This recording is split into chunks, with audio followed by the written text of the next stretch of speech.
Господин Јамалари, вие сте председател на албанската диаспора. Што мислите за политичката ситуација во Македонија? Јас мислам дека Македонија е во една длабока политичка криза. Ова криза е со тие грешки што беа направени овие последни 10 години. И ова битка што се води сега во Македонија е помеѓу господинот Зоран Заев и господинот Никола Груевски.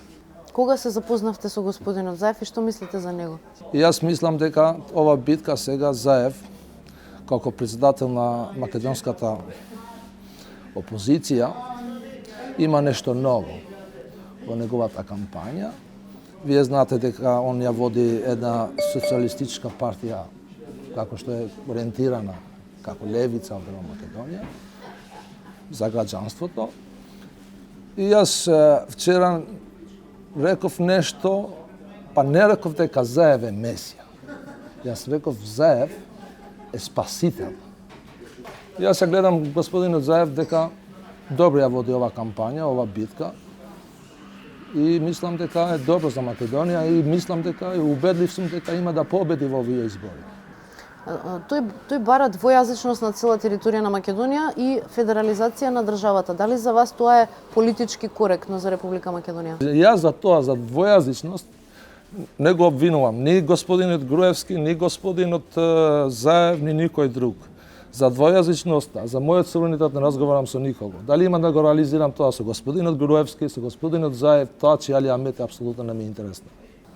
Кога зборувате за албанската диаспора, Зоран Заев со господинот Андреас Грос пред неполни 10 дена имаа обраќање во Швајцарија во Берн пред албанската диаспора, каде што рекоа дека треба да се излезе надвор од рамките на Охридскиот договор со воведувањето на федерализацијата и двојазичноста. Се слагате ли вие?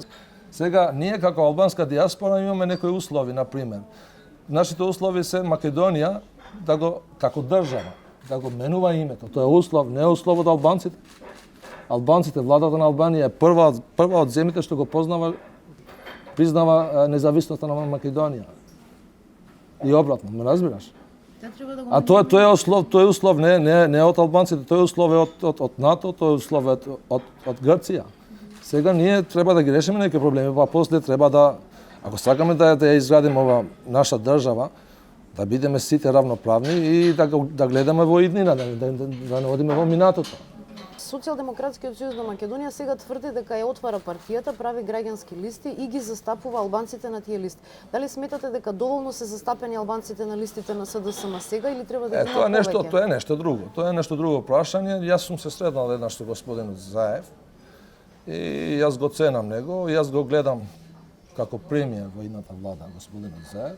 Знам некој тука што манипулираат, што беа до вчера во Дуи, сега се кај Заев. Мислам дека се имам да му штетам на господинот Заев зашто ги кажувам овие што ги мислам. Да сум бил јас, да бев јас на некоја политичка партија, до сега некој од ти лидерите би ме викнал мене во телефон, што кажуваш ова. Јас не сакам да критизирам. За твојата права и мојата права не критизирам. Ти и јас и сите граѓани треба да го има тоа што е слобода, да мислат како да одиме напред. Од секогаш сте се залагале за федерализација? Јас ја гледам Македонија за подобро и за тебе и за мене. Македонија да го има тој модел што е белгиски модел за федерализација. Германија е федерална држава, Швајцарија е кантонизирана, во Ирска тоа го има што е регионализација што е. И сега јас мислам дека тука е подобро за да можеме за сите да влеземе со некои вредности. А не некои елити тамо да седнат горе и да манипулираат со граѓаните и ние да се испотепаме. Тоа не е фер. Ти знаеш, ти си бил во Англија, не? Знаеш. Мислите дека албанската диаспора сега може да допринесе за Социјалдемократскиот сојуз на Македонија да победи на овие избори? Албанската диаспора, као прво, таа албанска диаспора што јас го представувам, ние мислиме дека нема услови за фер и демократски избори во Македонија. Грешките се направени овде во 90-ти години. Меѓутоа партиите сметаат дека има услови за избори и сакаат додатна избори. Па сега ти имат нивни став. Ние веламе дека нема услови за фер и демократски избори. Фер, сега сите сакаат да одат таму. Јас имам и некои други информации од Брисел дека овие избори се во знак на прашање. Дали ќе се вклучите во тоа СДСМ да победи на овие избори, бидејќи рековте дека го гледате Зоран Заев како иден премиер? Не, апсолутно не овие 2014 не им рековме на Дуи, на господинот Али Ахмети. Немој да пропагираш во диаспората зашто нема да освоиш ни еден пратеник и тоа се деси. И дека ВМРО има да добие повеќе од 60 пратеници. Зашто работите више се навиделина, се знаат. Македонија дали сака да влезе во НАТО и во ЕУ или сака да биде нешто друго. Тоа нешто друго, јас мислам, нема да биде добро ни за тебе, ни за мене. За мене ќе биде добро зашто имам каде да идем. Имам Албанија, имам Косово. Али ти каде има да идеш? Не дај Боже овој Ердоган да ги пушти 2 милиона бегалци од Сирија да дојдат овде од Грција во Македонија. Ќе не поплават више. Ние како албанска диаспора им нудевме, ние го сакаме местото на да биде премиерското место. Не разбираш, само да им кажеме, зашто потписот на премиерот важи овде, не важи потписот на господинот Али Ахмети или на овие партиите, нели? Ако си премиер на влада на Република Македонија, си за сите. И тука целата работа, тука утнал господинот Груевски. И штета ми е, зашто он направил некои работи што се добри, али некои се многу лоши. Тоа е разликата меѓу Груевски и Заев според вас? Па разликата тоа е, Заев сега треба да видиме што он има да на. Јас верувам дека он има да победи. Зашто и македонците не се толку глуп народ да гласат за нешто че ги однесе во некоја друга историја. Ние треба да одиме напред. Верувате дека после изборите, доколку победи Заев, ќе дојде и до промена на устав и до остварување на идеите за федерализација? Не е тоа. Знаеш, федерализација, како ти реков, белгискиот модел е добар. Да биде Македонија како Швајцарија е добар.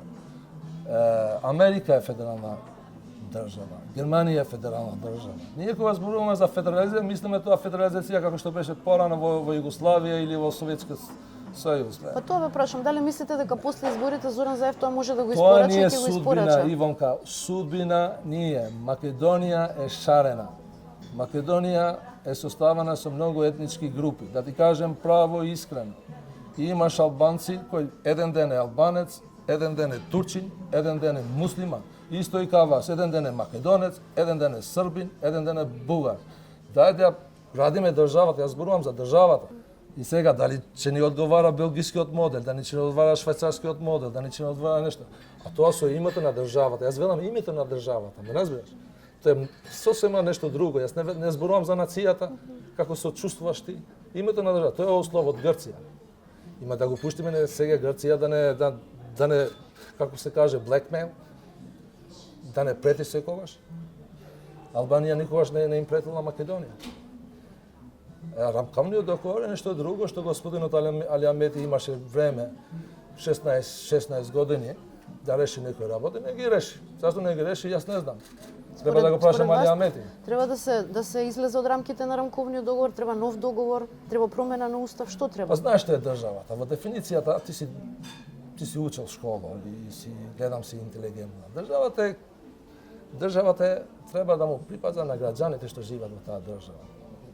Тоа као прво. Као друго, рамковниот договор беше добар да се прекине таа војна. Ние не сакаме војна више, ме разбираш? И нема да не пушта да има војна, зашто ако има војна, не дај Боже, гледаш како се движи свеста. Дали сакаш тие бегалци од Блиското исток да ти дојдат овде во Македонија? Колку бегалци од Сирија помина од Грција низ Македонија? Излезе некој албанец да ги прими што некои се прават многу муслимани овде во Македонија? Ги отвори некои куќите да ги прима во нивните куќи? Не. Ако беше војната со Србија во Косово, беше сосем друга ситуација. Тогаш ги примавме, зашто се тие албанци, тие се наши. И затоа јас велам, има некој влијание од Турска многу тука, што не се многу искрени тие, во некои работи, ние треба сами, албанците, македонците и кои се тука, да мислат за ова наша иднина, зашто ние живееме тука, не живеат тие од таму. И сега што да се испотебаме ние, зашто? Зашто јас знам дека му е тешко на господинот Али Ахмети, зашто треба да оди во опозиција. Јас знам дека му е тешко и на господинот Груевски, дека треба да оди во опозиција. Јас знам што мислат овие од ВМРО, дека мислат некоја сценарија како во Црна Гора, да победи ВМРО, па после Груевски нема да биде премиер некој друг. Ајде тие квинти да ги ставиме на страна, да мислиме озбилно, човечки, знаеш, за сите нас. Кога зборувате човечки, тоа значи дека во сите школи секаде треба низ цела Македонија да се учи албански, дека сите мора да го знаат албанскиот? Јас не го велам тоа. Природно би бил секој македонец да знае албански. Дали имам штета ја што сега денеска зборувам англиски, зборувам арапски, зборувам македонски. И сега сакам да бидем и јас добар со македонски јазик. Не е штета да знаеш еден јазик. Албанците не се тука да го земат Македонија од некого, зашто тие се во Македонија. Јас се чудам со ВМРО ДПМН, зашто игра некои игри, стратешки мислам, не целото ВМРО, стратешки. Дали ја гледа да ви е Источна Македонија како е денеска? Тамо се исламизира Источна Македонија. Тука е целата поента. Ние знаме како да се однесеме со тие работи. Али вие тоа не го гледате после 5-10 години што има да биде. Затоа дај да вградиме нешто што е добро за сите нас. Дали јас се залагам за федерализација, албанците од диаспората се залагат за федерализација, али ние не одлучуваме, одлучуваат граѓаните овде во Македонија. Ама првин треба да демократизираме општеството. И јас убеден сум дека Заев има да победи. И кај вас и ти има да гласиш за Заев. Благодарам на овој интервју. Фала ти многу.